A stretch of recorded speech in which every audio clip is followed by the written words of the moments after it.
Salve galera do segundo ano do ensino médio do Colégio Dinâmica, tudo bem com vocês? Espero que vocês estejam bem, com saúde, tranquilos. Vamos dar continuidade à nossa biologia com o estudo hoje da terceira verminose, que é a esquistossomose, que é uma verminose causada por um verme denominado Esquistossoma mansoni. É um verme plateuminto da classe Trematoda. Esse verme, ele prolifera-se principalmente em condições onde a saúde pública, o saneamento básico, né, e o baixo índice de desenvolvimento humano, IDH, são predominantes em determinadas regiões. Tá? A esquistossomose é popularmente conhecida como barriga d'água. Nós já vamos explicar por quê. Tá? Muito bem. Começando pelo ciclo evolutivo, perdão pela qualidade da imagem, mas vamos lá. O processo acontece de acordo com a defecação de um indivíduo em regiões de água ou contaminação por fezes com ovos do esquistossoma. Os ovos do esquistossoma nas fezes contaminam a água. E esse ovo com esporão, daqui a pouco a gente vai ver fotografia disso, ele se transforma numa larva chamada miracídio. A larva penetra no corpo do caramujo Bionfalaria glabrata, já vamos ver tudo isso que eu estou falando. O caramujo planorbídeo, Bionfalaria glabrata, um caramujo de água suja, literalmente, se alimenta de dejetos humanos. E essa larva miracídio, uma larva ciliada, ela penetra no caramujo e ali sofre um processo de desenvolvimento, onde essa larva dá origem a um esporocisto. Esse esporocisto é um saco cheio de rédeas. Essas rédeas são figuras celulares, figuras do parasita, onde esse parasita, nessas rédeas, dará origem a uma nova larva. Essa larva chama-se cercária ou furcocercária. Já vamos ver fotos do que eu estou falando aqui para vocês. E a partir do momento que essas larvas eclodem das rédeas pela ruptura dos esporocistos dentro do corpo do caramujo, essas larvas abandonam o caramujo e contaminam a água. Essa larva, que é microscópica, ela vai nadar ativamente pela água suja até ser atraída por termotaxia. Essa termotaxia é a capacidade de esta larva ser atraída por temperatura. Fazendo uma comparação, uma analogia, é como aquele míssil heat seeker, aquele míssil seguidor de calor, que é um míssil que tem um sensor que persegue os aviões caças dos inimigos, dos exércitos inimigos, né? Então esse míssil ele persegue o calor emanado pelo motor do avião até colidir com o avião, explodir o avião. Esta larva, ela vai, entre aspas, perseguir uma região que esteja mais quente, ou seja, ela vai ser atraída por esse calor emanado pelo corpo de uma pessoa que entra nessa água contaminada. A partir do momento que isso acontece, tu chama esse processo de termotaxia.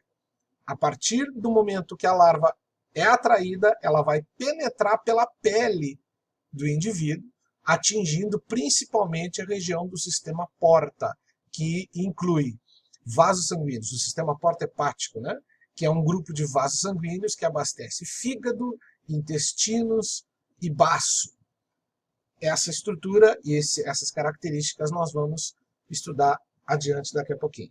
Então, repetindo o ciclo, fezes contaminadas com ovos, os ovos se transformam em miracídio, o miracídio penetra no caramujo, no caramujo o miracídio dá origem aos esporocistos cheios de rédeas, que dão origem a cercárias, a cercária eclode, sai do caramujo e vai por termotaxia invadir a pele de um indivíduo que está em contato com a água suja, a água contaminada. Uma vez no corpo, essas larvas vão migrar até o sistema porta hepático, que nós vamos ver daqui a pouquinho, e esses vermes atingirão a idade adulta, como vocês podem ver aqui na ilustração, o macho e a fêmea já que o esquistossoma é um verme dioico, tem gêneros separados. Tá? Eles, por reprodução sexuada, a fêmea é fecundada e a partir daí ela põe os ovos que caem nas fezes, se misturam junto às fezes, e demais sintomas nós vamos discutir daqui a pouco. E esses ovos são eliminados com as fezes, completando o ciclo. Tudo tranquilo? Vamos à frente.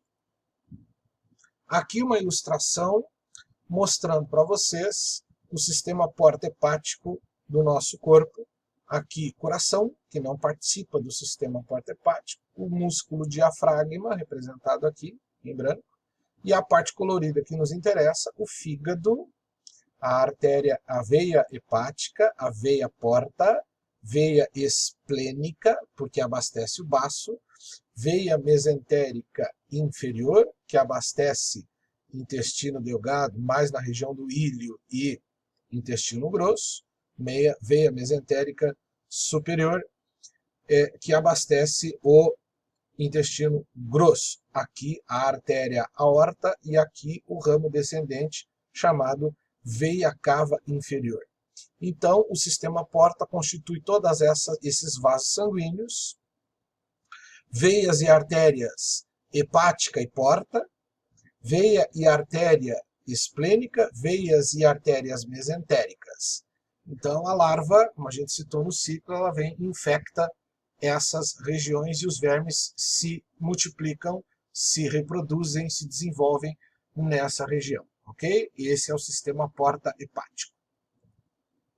Aqui uma fotografia, uma microfotografia, mostrando aqui nesse corpo grande o macho e as suas duas ventosas de fixação e a fêmea dentro desse canalzinho interno do macho. Esse canal, a fêmea entra dentro desse canal e essa fêmea aqui ela se reproduz com o macho dessa forma. Esse canal recebe o nome de canal ginecóforo, porque é justamente onde a fêmea se aloja durante o ato sexual desses vermes. Muito bem.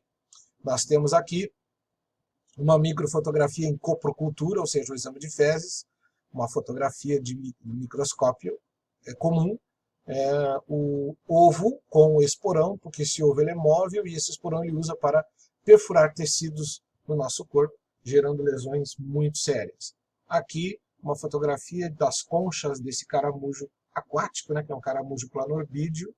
As conchas ele tem uma coloração caramelo, né, um marrom escuro, e esse caramujo, como eu falei, ele é aquático, ele é encontrado em águas sujas, estragadas, né, sujas, contaminadas, principalmente com fezes humanas. Né. Aqui uma fotografia da larva cercária, que a gente citou na estrutura do ciclo evolutivo. Essa larva, você pode ver, ela está com a cauda bem evidenciada aqui. Essa cauda ela agita para poder penetrar na pele da pessoa, lembrando por termotaxia. Aqui uma fotografia in vitro, né, dos vermes, né, tanto o macho, esta estrutura longa que você está vendo aqui, e a fêmea, essa estrutura mais clara, o macho e a fêmea in vitro em cultura de microscopia. Tá?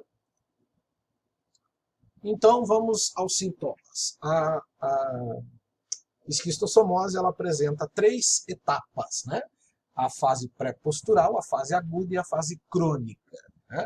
Os sintomas são a penetração das cercárias, como a gente já citou no ciclo evolutivo, gera uma inflamação na pele, conhecida como dermatite cercariana. Normalmente, essa fase pré-postural dura entre 10 a 30 dias e não tem sintomas. Ela não tem sintomas. A partir de 30 dias, vai gerar mal-estar generalizado, febre, muita tosse, porque é uma reação, lembrando que a tosse não é doença, a tosse é um sintoma, né? É um sinal que o corpo está dizendo para você que alguma coisa está errada. Né? Dores musculares, como vocês estão vendo aqui, dor muscular, inflamação do fígado, e aqui você pode observar uma fotografia com esses pontos escuros, onde o indivíduo entrou na água. Esses pontos escuros que vocês estão vendo aqui são os pontos de penetração da cercária, gerando a dermatite. Aqui a fotografia melhor, mostrando para vocês os pontos de entrada das larvas, gerando a inflamação denominada dermatite cercariana. Aqui está na altura da canela e do tornozelo, né? A pessoa andou numa água contaminada sem proteção. Mais uma fotografia das costas de uma pessoa, as pernas de uma pessoa vistas de costas, né?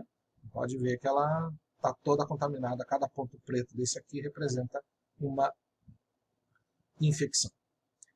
Passando para a fase aguda, então a fase pré-postural vai durar aí 50 dias aproximadamente, né? Os 30 primeiros dias normalmente sem sintomas, entre 10 e 30. E a fase pré-postural é chamada de pré-postural porque ela antecede a postura dos ovos do verme, né? A fêmea vai postar ovos a partir do momento que começa a fase aguda, né? Então ela coloca milhares de ovos no sistema porta. Então os ovos se infiltram no sistema porta, aquele grupo de vasos sanguíneos, e infectam principalmente o fígado, o baço e o intestino. A partir do momento que isso acontece, a pessoa vai ter o principal sintoma, os dois principais sintomas da fase aguda, que são a hepatoesplenomegalia, traduzindo para o português, hepato, fígado, espleno, baço, megalo, grande. Ascite, de ascos, cavidade, ascite, ite, inflamação. Ou seja, hepatoesplenomegalia e ascite, inflamação, inchaço do fígado, do baço e da barriga.